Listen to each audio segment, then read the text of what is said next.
të vazhdueshëm për shkak të mungesës asaj që ne themi gjithmonë të llogaridhënies midis partisë dhe antarësisë. Pra, nuk kemi një proces ashtu që e citojmë vazhdimisht, proces të rregull ligjor. Për sa i përket situatës krizës që jemi tani në këto momente, ku kemi të bëjmë me procesin zgjedhor në Partinë Demokratike, Partia Demokratike harroi historikun e saj të 2022, 2023, 2024, kur vetë tha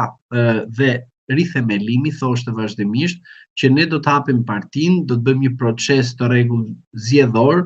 nuk mundet më të jetë kryetari duke humbur zgjedhjet të jetë i njëjti kryetar, dhe jemi po ashtu në 2026 kur Partia Demokratike humbi zgjedhjet 2025-s dhe kryetari i partisë nuk dha dorëheqjen, por thjesht justifikoi humbjen për shkak të bandave kriminale.